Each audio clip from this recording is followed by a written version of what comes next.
All right, y'all, so let's go ahead and hop into this tutorial real quick. I started off by going ahead and filling in my brows with my brow pencil. Then I took some of my Anastasia Beverly Hills concealer just to clean up my brows at the bottom and the top.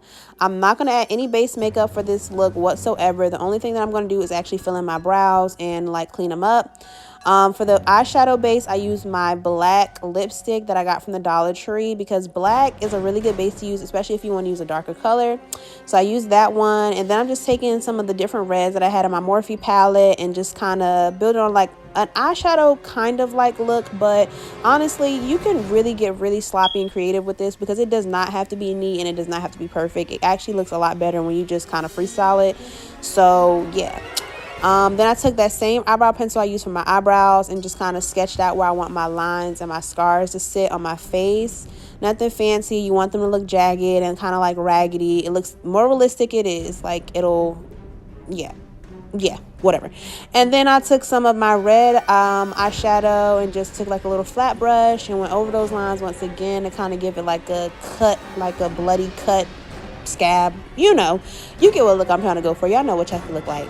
But yeah, and then I filled in my little eye part too. I'm not really doing anything specific. I honestly just took all the different color reds that I had in my Morphe palette and just played with them a lot because I kind of want it to look like a scar and a scab, and most scars and scab realistically have different shades and variations of red. So yeah, play with it a little bit, get fancy. And then I took a bigger fluffy blending brush, and I went ahead and went over those lines just to kind of blend it out a little bit. It gives it more of a realistic feel. Then I decided to go in with my liquid eyeliner and go over the lines again just because I felt like it made it look more realistic, and honestly I liked the way it came out afterward. Like I was really feeling it.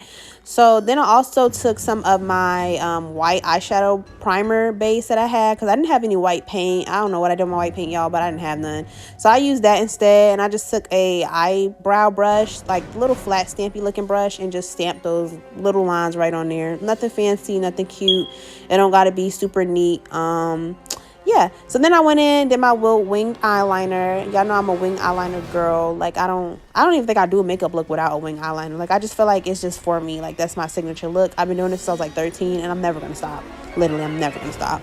So I went ahead and finged in my girl, I cannot talk in this tutorial. I'm not re-recording this either, so we're just gonna keep going with the flow.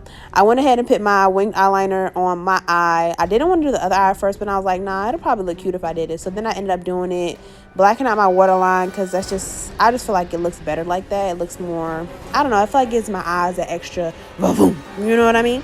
So then I put my lashes on because I was like, yeah, I want to kind of to be glam, but I want it to be my own.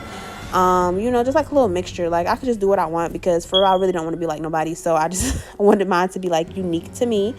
Then I went back in with my liquid eyeliner and just kind of like added some black lines to the outside of the staples because it gives it more of a realistic look. It don't even have to be neat.